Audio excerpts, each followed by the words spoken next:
Hello, and welcome back to another Pen Talk. Thank you very much for tuning in and finding my channel amongst the billions on YouTube network. And yes, I will be exploring the wide world of pens again in this video. And you see rotating in front of you two interesting pens, one of which I reviewed a while ago, and one I've had for a while but just haven't gotten around to the review. But that's going to happen today. These are both Jinhao 100 minis. So it's a smaller version of the 100 Centennial. It's very, very well made. And I'm very happy and impressed that they're still available on most of the selling platforms, eBay, AliExpress, etc., etc. We'll check Amazon. But I've had the multicolored Jinhao inked up forever since I first got it, and I've written with it regularly. It is a medium nib. Both of these have the number 5 Jinhao nibs, and those nibs have consistently wrote well every time I've had one inked up.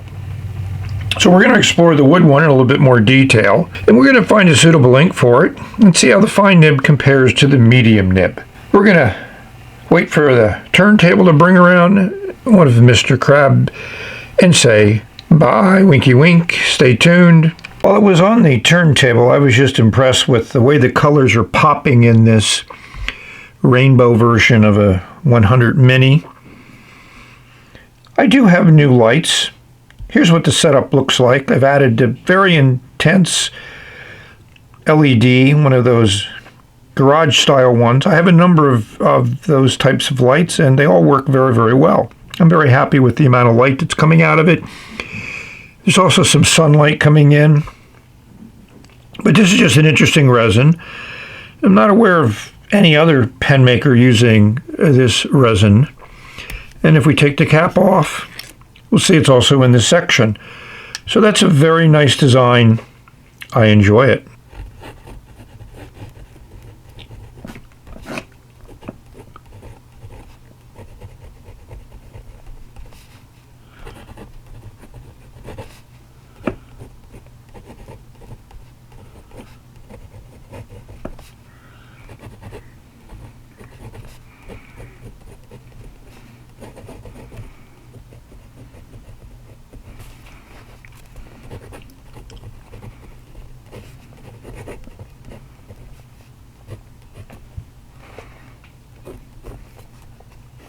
When I first wrote with this after I just filled it up, it was a little bit on the dry side, but I did the second 7 strokes to Inky Happiness, and it certainly became a little wetter, but it just laid down a more consistent line, and that's what we're seeing in the writing.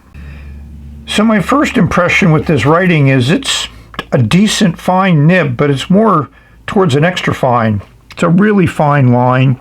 And I'm impressed with a little bit of shading that's showing up with this ink. I didn't really expect much. And it's just a regular Chinese ink. You get a 50 milliliter bottle. I bought a bunch of them, and I'm slowly working through all of them. So if you like a really fine nib in a relatively small pen, something easy to carry around, then this would certainly fit the bill. So this is the ink we're going to put in. It's in the brown family. Just a nice color. It's part of a series I got a little bit ago. I call it the Tremel ink family, and there's number 5. Looks like it could be an interesting brown. I had a choice between 3 and 5. I went for 5, and we got a nice full fill. Again, this is up and down 3 times. The first time it was about 2/3 full. Pushed it down, pulled back up again, then it was pretty much 90% full. And then I also do a third one just to make certain everything is flushed and ready to write.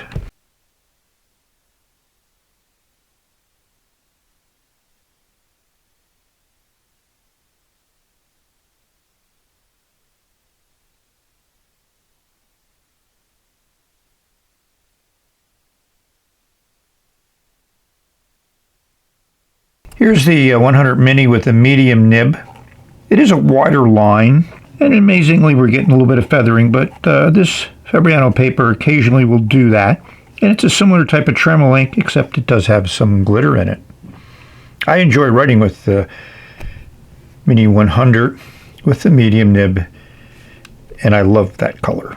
I'm never really satisfied with a new pen unless I've really explored and investigated all options on working on the pen to improve its writing. So I opened up the tines with some shims, and then I did some smoothing, and as you can see on the Fabriano paper, it still quite didn't reach what I expected. So then I went to Tomo River paper, and here I think both the medium and fine nib show the way that I think they should show. It goes to show you ink, nib, and paper all have a great impact on how a pen writes. So if you're not happy with a pen, you need to explore a lot of options before you give up on the pen. I've never given up on a pen, and I've been rewarded by some great writers after spending some time exploring the different things I can do. So we go from that Rainbow 100 Mini to this very, very classic looking Jinhao Mini. And I think that's an incredible variety. And I think Jinhao has been as good as any of the Chinese pen makers at taking a classic design, the 100 Centennial, downsizing it to this mini form, and then providing you with a lot of different variations in it. Here's some of them I found. And I'm impressed that this model is still available, because when I bought it originally, I had the expectations it would sell out quickly, disappear, and not be replenished, but thankfully, I was mistaken. It has a very nice finial at the top. It's actually lined up fairly well with the clip. And as we see when we take it apart, that finial unscrews. The cap comes off in 1, 2, a little bit over 2 turns, which I think is more than it should. We'll see a nice two-tone number 5 nib there. It's in fine, nice F there on the nib, your classic plastic feed. Metal threads here. There's a plastic liner inside the cap, which we'll look at a little bit more closely later on. But, I mean, this would look good in any business environment. Well done, Jinhao. So here is the wood pen slightly disassembled. Yes, the finial on the cap unscrews, but not the end finial on the barrel that's glued in. But even if you unscrew the finial on the cap, the clip is still held in securely because there's a threaded nut. Looks like it's made out of brass. We'll use the LED later to look at it closely. Holds that together. Very nice design. Not inexpensive to do. And as all the Jinhao 100s, this is a metal section. Very stable. You know, they have a metal insert into the wooden part of the barrel. So they're metal on metal threads. Again, very high-end the way it's put together and made. And here's that nice two-tone number 5 nib. Plastic feed, nothing unusual there. Your standard Jinhao converter that's branded. And as we know from the past, they work very well. They securely attach themselves to the end of that nib assembly. Nice design. It's been around for a long time. You may recognize a Jinhao 91 or 991. I forget exactly the model number. But some of them came with a hooded nib in this nib assembly. And you may ask, could you put that into this newer Jinhao 100 Mini? And the answer is yes. So Jinhao has been consistent in their nib assemblies in the number 5 and number 6 nib varieties. And I like it. That's very good. So let's darken, bring in the LED, and do some investigative work. That cap is very nicely done.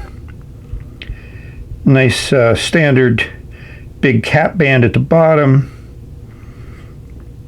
Labeled Jinhao. And if you look inside the cap, we'll see at the very top is a slotted piece of brass that looks like it's used to secure the clip in that end brass finial piece there, which is plated in gold. Very well done. They could have not plated it. Let's look inside the barrel and see what that wood looks like inside. If we look inside, see that brass at the very end. You can see some of that rough machining that was done on the wood to turn it into a cylinder to be used in the barrel. I like the wood grain that they used. I think it's a very nice, attractive pen. Just a little on the small side. So we're ready for my editorial comments and a final conclusion. Overall, I like the pen. I think it certainly is a unique pen in my collection based on its size, the quality of the build. Here's the dimensions for those that find those metrics interesting.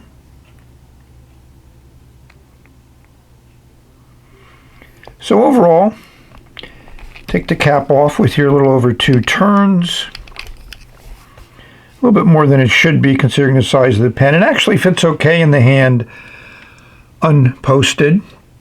It's fairly light. And as we have seen with other designs like this, the cap does post. It certainly changes the length quite a bit and changes the balance quite a bit and adds a decent amount of weight to the pen. But those of you that like to post will probably find it okay. I generally do not post, so this is how I will be writing with the pen. That section is a little bit on the small side. We'll give you those dimensions. But unposted, it's a light pen. It's easy to write with. And like with the other Rainbow Mini, I've written many pages with the pen, and I was very happy with that. So we reached the conclusion of this video. I'd like to thank all of you for watching. I hope this video finds everyone safe, healthy, and happy, enjoying their pens, enjoying writing with them, doodling, drawing, sketching, whatever you enjoy doing. That's the fun part. So we've reached the end, and we're going to say bye. And you can see it gets a little dry. I've also let it uncapped for a while. No issues. I may do a little bit of work to increase the flow. Speaking of things to do and things to add to a video, here's a nice LED light playing on the many things I use to hold up pens to show them to you. Great. Looks nice. Maybe you'll see it in an upcoming video.